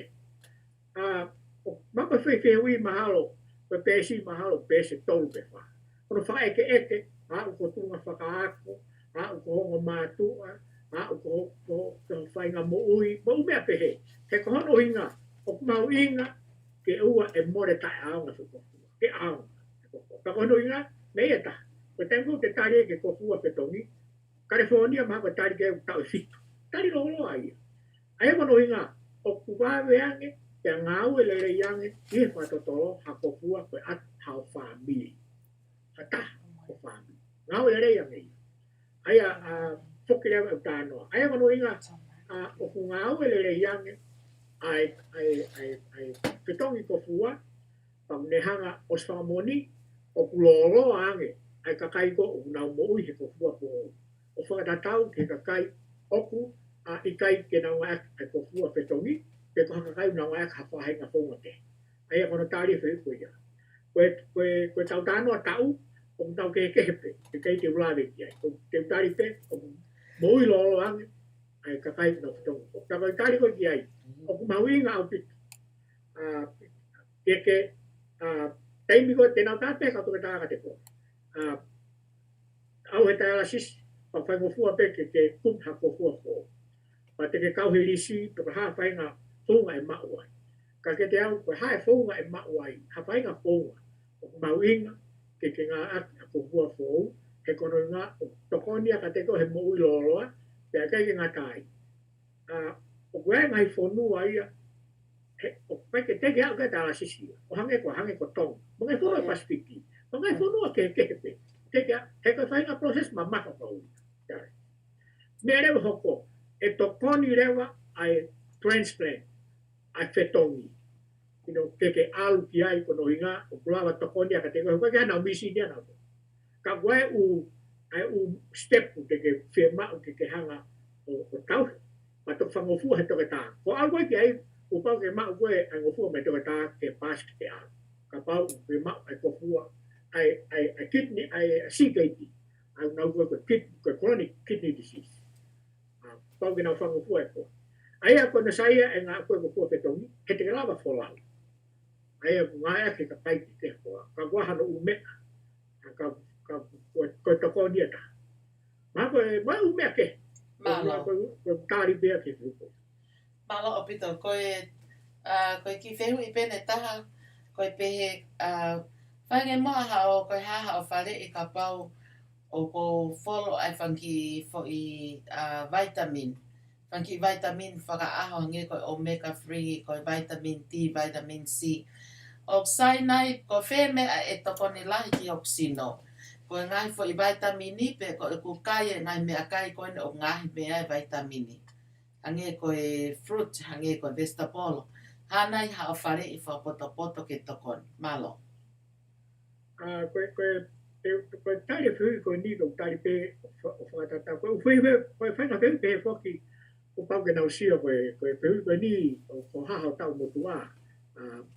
Koe ha o te aha u whautua ke.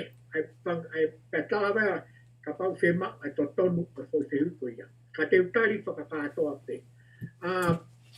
Koe vaitamini o to koni lahi ia pē moe umea ke sino. I kai te ngatai ka pau o kuke Mou'i Lelei pe koe. O ange koe ha, o mau mea tokoni, lahi vegetable, lahi green vegetable, green leafy vegetable. Pake ki kai fruits. Aia koe huinga fruits, o koe laikofini ai pe koe lanu koe o koe a kau, ko hono saitaha aia. Pai kai ngatai, ko ho kai a fruits, I he taimi to fruits. Ko hano mahuinga, sike maari. O si ngai te heu tu hai mea katoa peu, o si hano uhinga. Aia ka whatotolo pe he, ka pau, te ke kai a fruits, I hono taimi to u, o kuke heia, mo I whainga pisnisi ko ulai pe fruits ia me sa noari ki seu. Aike, o tau Lelei pe he, pa tau I o mohe, tau I ke mou I fia, tau I o umea pe he, hoko, whakasisi a stress. Ko kau e stress I whahinga mea o nehanga o mau I mou e tau mou stress. Ko whahinga mea mou nehanga o mai stress. Whakahiek me ia. Stress. O koe whainga kai ni hea o te auki tau hanga nau turi ake nau tolu ko stress. Whanau meita he na whainga tānoa o kaisai. Hea hanga he stress. Toi ko mea he taimin ko Facebook. Sike mai. Lau ko Facebook. Kai ke. Ka pau te tau hipe mai ula ko ia. Pa wahano whai. Pe wahano whai to. Iai. You know. Ai hange ko stress o mea ko hano whai tō ki ai pe pau te tau Lelei pe ko mea ko ia o si lava Lelei pe ia o te ke whemau vitamini tokon me tu ai ho tokoni ko ia o ka pau o ki kai te ke lava o tau Lelei ko mea ko whemau tokon me tu ka ke manatui ko mea ko ia o sirin mai ke pau. Malo o pito ko tui ko e tahane ngahi whamatala ao ngā au pito ngai ta whake kehe o e mo'ui. Moe anga tonga ngā e sino e whakaaho. Pea ko pehe ko e mea maho I ngā pe ngai whamatala koe ni ko ke anga wahe mai o kāwai nge koe follow koe e tau ngai whai akau. Pa moe toka ngai kina ngai ta whaakawhawhaito. Ko e tuko e taimini, mahau to e taimini te tahataha pe a hoko to tonu koe e walu, pe mei sea to wasina toni. Ka koe kore pe mua, koe hanai hao ngahi whare I whakawhaito o ki he wha os koe e tau polo kalama I he ahoni. Malo o pito siu ea. Koe whare whaasi pe ka pau, wow, ka haha mea aku te whai ke Mou'i Lelei. Aia koe tari pe ura kamata mea katoa pe kamata pe mea kita. Uraki. Mea tokoni. I whatotolo, koe lahi taha ai u palpa ai u mahaki o sino o whatuku mehe mea tokoni. Mea kai. Nā kai ke tau whakaukau pe he tau tō. Ka kai hu mai koe a alta processed food. Liriu e tau mo'ui whatonga tau tō mea la. Tau lahi ke tau tō whatau mai mua marketi. I he whawhanga hao ki mua. Se mai. Mamai u mea pehe, mea la, liriu he make. Kai ki toi whoke tāno kia. Aia mano inga ka te au. Teu mea tokoni o sai. O hange koe ha. Green leafy vegetable, te ngai. Kai ke ngatai, teu hanga o ngā tāna ke mo salad.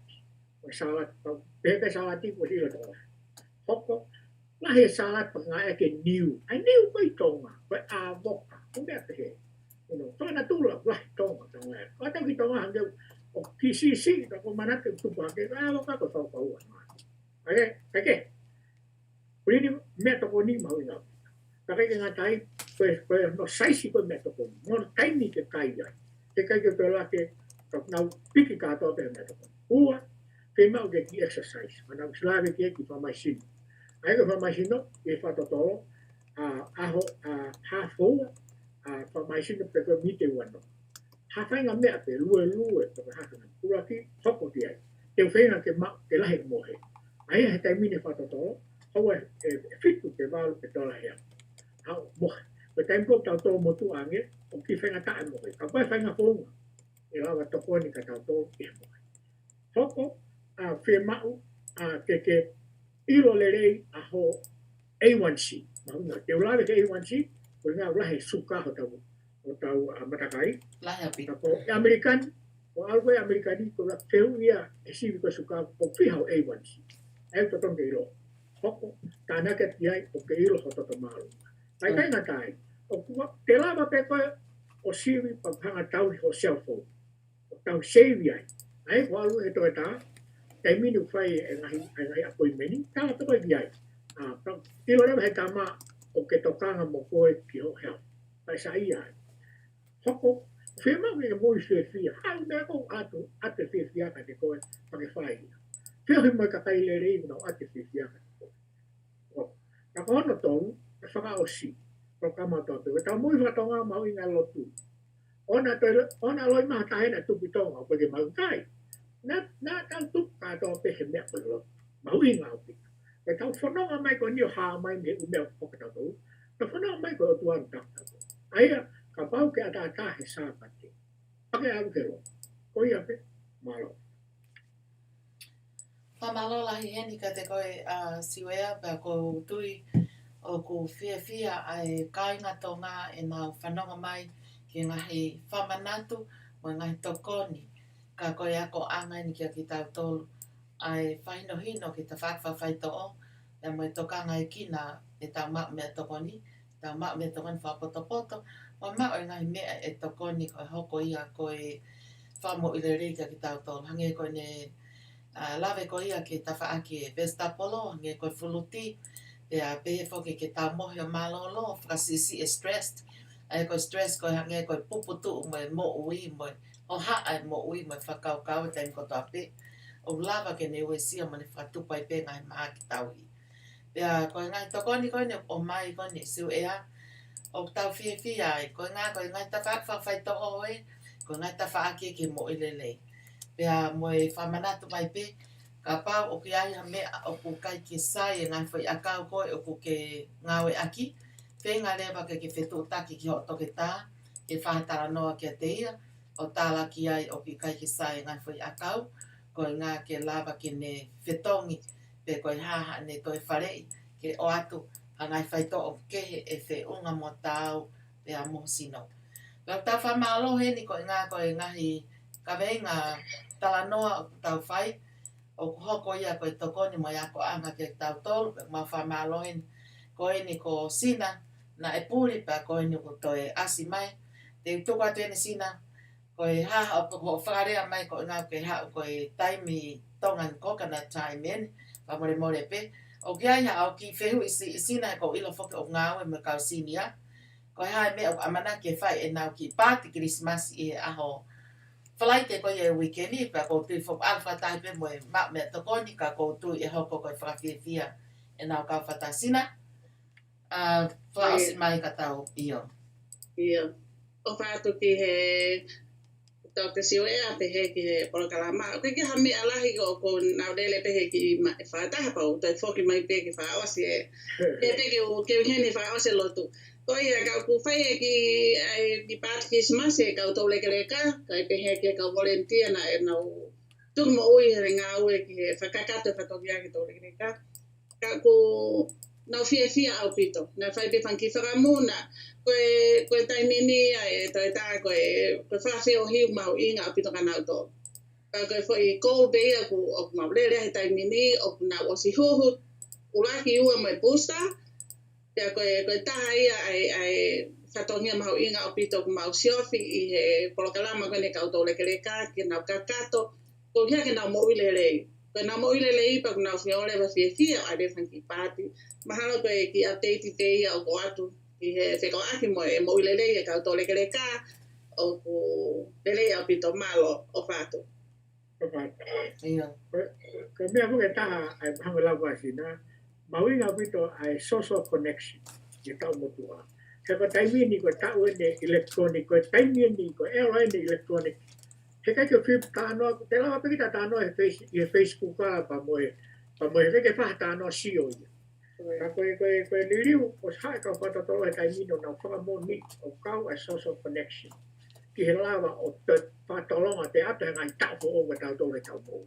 Sia ngahi ngai whakalaka ia e mau inga i tau rekereka. Ai nau social connection, nau whataha, paha nau ki whakamuna. O ko tau sewa tau tonga ka whakamuna. I kai, o sta mai be na tūlai ko mea usai. Ko mea una mui fōroa. Ko ke toko ina pēa ki ko ngāmo, ia? Ia ko kataki ko waite ki update e siwea ko ilo pe o ke ilo ia sianga spuloka. O ia. Ko ku partner ia ko mangawe fai ko matufai o mea kai ke ape kau tole kere kau kai ke nau silava mea mai ke pick up nau mea kai. Kau ku ko mangawe o fai ho ai ua o ku matiriva o mea kai ke ape kau tole kere ka mahalo ki he au ki ape taha ono. Kau ku o ko si o ku Mou'i Lelei ai asia osi I he connection ko communication. Ko ia. Ko te o ku mau inga pa ku he's very healthy. Pe o ku ai pene ki ngawe he mau ngawe kon he mea kai kon no fa o po mea kai esta polo mai fruity o ku connect le vai ki ene fa mai tonga. Ko si o ku very connection ene anga ne mo tonga mo I he pulelu ko to ape ko pe ko o ange peke hoko atu pe mea ko ia he ku si o fia. He's in a good spirit. He pulelu ia ko Kau e koi tāno ko fia pa. He ko hono hinga, kau he example le rea pa sia.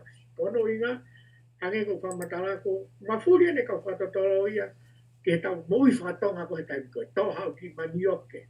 Taimi nea ua peka kai a koe o peki wharekola maha mea kai kapa ke kai pa. Sio ke ma fast food pom. O mawhuri ne taimi ni o mahu inga ange, pea sayange ke sino, si ke maari. Ai mea kai ko ngā real food. Pea hange ko whamatala ko, mawhuri inchiwa he taimi no totong. Ai ka kai ko nau ngahi ai real food. Ai ka mo foi ngā ko mua ke tufu. Me ngā si aske ave ke ka kai. O kai ka ngā tā angai, o hanga mua whakatolonga ate ngai tau ke ka kai ko ia. Kai ngā tai, social connection, right. Pea ka hono tolu, ka si asi, o ku mau inga ke PC ai mo ui ke whai hame. O mei e taha te kou tau toa mo tuange, kai ko ke te whaha mea ia. Pai ke foi tau oto pe ai po whakawe ai puha meiri ko seke pa. O kai ke tokoni a ka koe. Ai a ko pau ke mea ke ne tāpuni a o tau tai a tā. O hange koe ha, hango mea koe na mo whai. Koe ka kai ni na o whai whanki ngā ue. Koe ngā ke PC ho nau tai ni o na whai a mea. Ako mea au mai ia. O waha mo ngā au. Malo.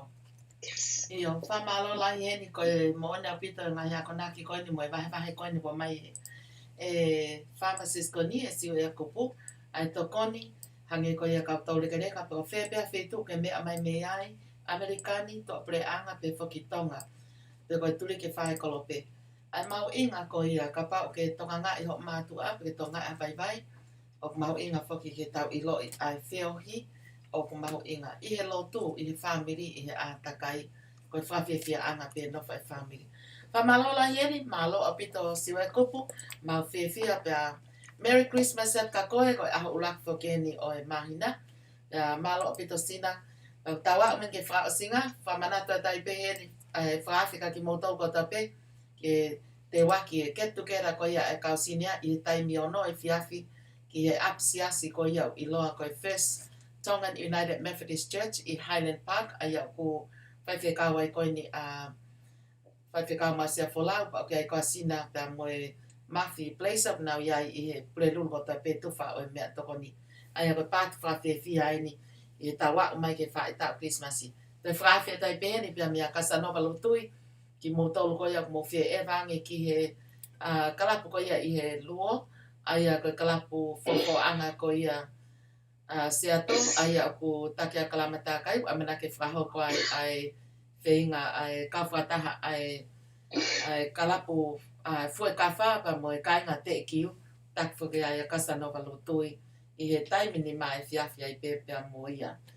Ko ia aku ta whamalo ka tawa mai ke whaasinga ta prokalama whamanata ko ki motolu ko whe mao ha mea toko ni tonga o maa pa whe unga mo tau taimi mo mea ke pē ki he market I Fiji market ko ki nau tolu nau toko lahi apite ta prokalama lava ke o atu ai mao e ngai mea toko ni ke mao mo e ngahi haku mo e hafua mea toko ni o ke ngai hoho mo ngai ko I ka hao hanga tonu me fresh from the ocean Blue Lagoon from Fiji Island talo manioke lai lu kapa niu kapa pulu ha peha mea toko ni ko ia ke mao me Pacific ka kato ai ko ia ma whamalo atu heni pia e tau toki tuka pe tau whanongonongo ka koine oku amanaki ke mau kamata I he wike kahau na moe Radio Tonga Seattle will be back on air again. Ko Radio Tonga Seattle oku taki whoki ai Tony Puloka pe ke ono hoa ko amanaki ke tuku atu ai whanongonongo ko ia I he wike ni ka te tau toki hoko atu ai pe ke nai polokalama o wike kahau. Mono whakaitiki. Malola ye ni siu ea mau ofala ya te koe pa moi family malo apito ai tuku taimi ka ke kau mai ki tau polokalama koe vahe ma e ka inga tonga ko tope malo apito Merry Christmas atu ka moto ngā roa. Yeah, Merry Christmas. Merry Christmas. Yeah, thanks for having me there in the program. Thank you. malo apito siu ea koe futai mlahi ko ke tuku mai na e pihe koe hoa e taha ka koe nia po hoa e ua ai ka mai ai tangata eki no whakakakato ngai polokalama o whange ke mao ha Christmas fia e te tau te whelonga ki te amoi malo apito mau o whātu Malo. ia Malo. ko ni ta e te peta foi fasko ni ko fa osa ke ia ta polokalama I ahoni firma ta fa a ko Silvia Fatima tai aho pe fa ke ensinia eletio sela tu po fispala teorilo mo na vela ko ni ne fa malo